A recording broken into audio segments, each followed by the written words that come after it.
Good morning and welcome to the Daily Brief, your 25 minutes newspaper review show on Big Hearts 92.1 FM. I am Marvelous Akbe, and this is the station that beats for you. It's Friday, August 7, 2026, and on today's Daily Brief, we're going to be looking at headlines on the front pages of Nigerian newspapers this morning.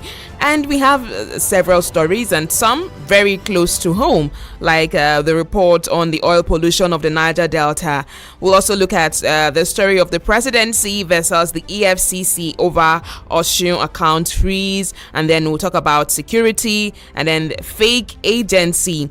So at the end of the show, we'll just play you some more music. So that's how it's going to go this morning. So let's get it started. We have the Guardian newspaper this morning with the headline, Methane Emissions in Niger Delta. Methane emissions in Niger Delta, how poor regulations shield oil firms and harm host communities. How poor regulation shields oil firm and harms host communities. And you can find the report on the Guardian newspaper, pages 4 and 5. And the pictures on this report doesn't look so good at all. It doesn't look so good at all. You see an entire farmland covered in oil and a part covered with smoke-like black tar substance. Just, it's really devastating to see. And how close this is to us is what makes it even sadder. All right, away from that headline, we have Senate fumes over 1.6 trillion naira fuel subsidy bill in 2021 and may summer AGF. Senate fumes over 1.6 trillion naira fuel subsidy bill in 2021 may summon AGF, and that's on the news page 3. We also have security operatives rescue 5 Ogun police students and all your teenagers. Security operatives rescue 5 Ogun State Polytechnic students and then all your teenagers. That's on the news page 3. We have ICPC uncovers 2 more fake agencies in the PFI PC investigations. ICPC uncovers 2 more fake agencies in PFIPC investigation, and the report is on page 3 of the Guardian newspaper. And still on the Guardian, we have several JAS commanders feared killed as ISWAP Boko Haram faction clash in Borno. Several JAS commanders feared killed as ISWAP Boko Haram faction clash in Borno, and that's on the news page 30 of the Guardian. We have retired DSS officer arraigned for alleged IPOB membership terrorism support. Retired DSS officer arraigned for alleged IPOB membership terrorism support, and that report is on the news page 29 of the Guardian. We have Osun accounts freeze. Relief in Osun as opposition lawyers, others question EFCC's independence. Osun accounts freeze. Relief in Osun as opposition lawyers, others question EFCC's independence. And that's on news page 6. We have manufacturers seek 20% interest rate as funding crisis lingers. Manufacturers seek 20% interest rate as funding crisis lingers. And that's on the business page 18. Also, we have retired DSS officer arraigned for alleged IPOB membership and terrorism support. Retired DSS officer arraigned for alleged IPOB membership terrorism support. And that's on page 29. We have sickle cell epidemic tackling fake lab results headlong. Sickle cell epidemic tackling fake lab results headlong. That's on the editorial page 12. fake lab results. I really don't even know what to say about this, but we'll come to that later. And from the Punch, we have Osun account freeze. EFCC boss faces public fury as Tinubu reverses order. Osun account freeze. EFCC boss faces public fury as Tinubu reverses order. And underneath the headline, we have President distances self from EFCC's Osun account freeze, says, I'm deeply embarrassed. We have President distances self from EFCC's Osun account freeze, says, I am deeply embarrassed. And we have NBA lawyers, others back Tinubu for condemning account freeze ahead of August 15 poll. NBA lawyers, others back Tinubu for condemning account freeze ahead of August 15 poll. And we have apologized to Tinubu, Oyetola over frozen account allegations. APC tells Adeleke. Apologize to Tinubu, Oyetola over frozen account allegations. APC tells Adeleke. All right. Still on the Punch, we have fake agency probe. ICPC report clears presidency, indicts embattled Director General. We have underneath that, it says Adeyemi's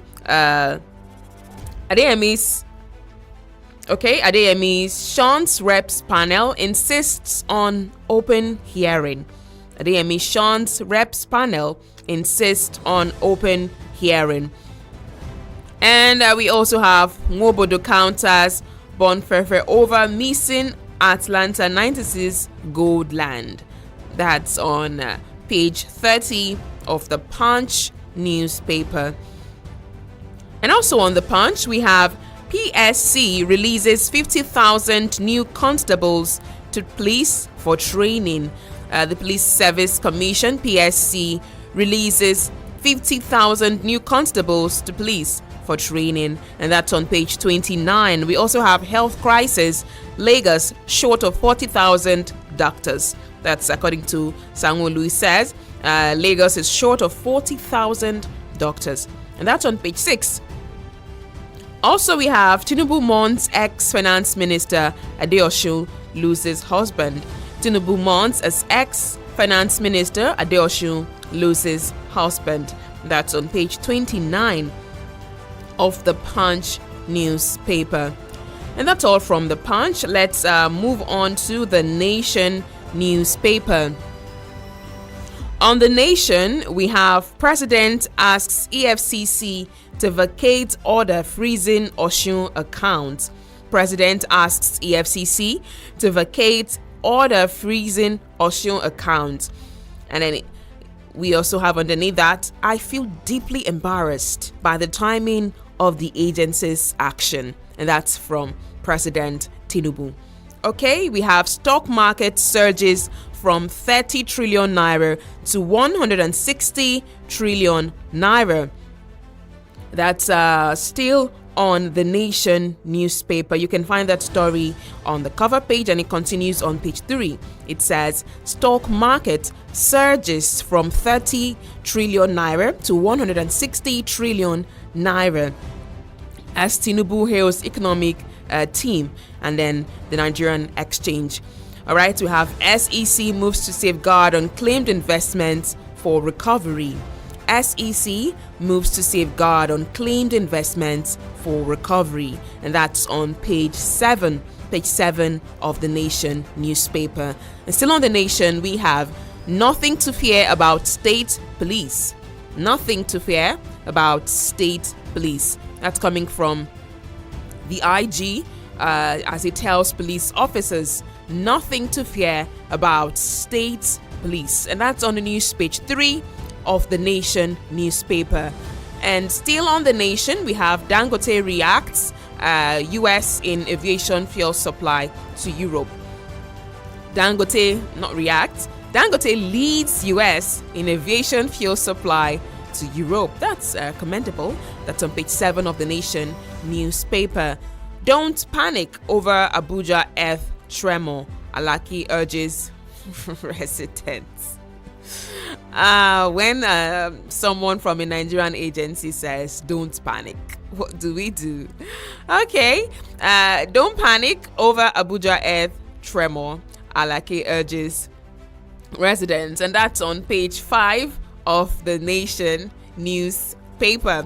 And I'm sure that when Nigerians read don't panic, they're going to hear panic, because this is Nigeria. And, lately it seems like we're beginning to lose confidence in these agencies. I mean, just a while back, we had reports from this newspaper this morning where we talked about fake lab results. If even labs can give fake lab results, I mean, what happens now? Well, Alake says, don't panic, okay? Do not panic, Abuja residents. That's it. And we have work begins on major federal roads in Osun State. Work begins in major federal roads in Osun State. And that's on page 5 of the Nation newspaper. All right, still on the Nation, we have ICPC recommends a day mistrial, sanctions for culpable officials. ICPC recommends a day mistrial and sanctions for culpable officials. That's on page 2. A fake agency boss ran 2 other bodies. Wow. How he got the federal government of Nigeria number plates. Fake agency boss ran 2 other bodies, and how he got FGN number plates. All right, that story is on the paper, and they will have a Kano government gives 300 million to 1,500 couples after mass wedding. Kano government gives 300 million naira to 1,500 couples after mass wedding. I try so much not to talk about these reports while I'm still giving them, but this is actually very interesting. 300 million naira to 1,500 couples after mass wedding. I mean, it's like the Garden of Eden once again, when God just provided the garden and said, go and then feel the earth, So the mass wedding basically looks like that. You're just wedded and then you're given money to go and get married, feel the earth, replenish it, have children. Well, I just hope that part of the instructions for the wedding will be to have the number of children you're going to raise, because we got reports earlier that street begging has been banned in Nigeria. So let Nigerians have the number of children you can take care of. That's me digressing a bit. All right, let's move away from the Nation. We have the Vanguard newspaper where it says, Tinubu to EFCC, defreeze Osun account. Tinubu to EFCC, defreeze Osun account. And that's on the Vanguard newspaper. It's on page 5. Also on the Vanguard, we have how inmates run operations from behind bars. How inmates run operations from behind bars. I see this a lot in movies, especially Hollywood, not just Hollywood, like foreign movies. I see this a lot, and even in some Nigerian movies, and I always wonder how this is possible. I had no idea that this was also going on even in our dear country Nigeria. So it's about how inmates run operations from behind bars. It's on page 21. Page 21 of the Vanguard newspaper. I feel this is going to be a really interesting read. Okay. All right, we have 315 abducted Nigerians rescued in 24 hours. 315 abducted Nigerians rescued in 24 hours. That's on page 7. And then we have inside Lagos warehouse where suspected fake Viagra, omeprazole, others are repackaged.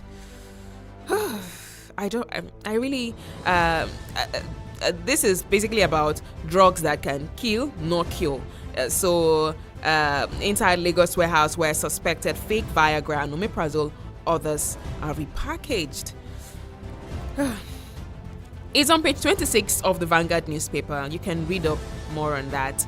State police, we've studied Indian American models. That's coming from IGP DSU. State police, we've studied Indian and American models. There's so many models like democracy that we've copied from the US, but I mean, I can't completely say that what we practice here is exactly. Maybe even after studying the Indian American models, we'll still find a way to make it fit into our culture, if you know what I mean. All right, that's on page 8 of the Vanguard newspaper. We won't allow APC return Osun to dark days. That's coming from Adeleke.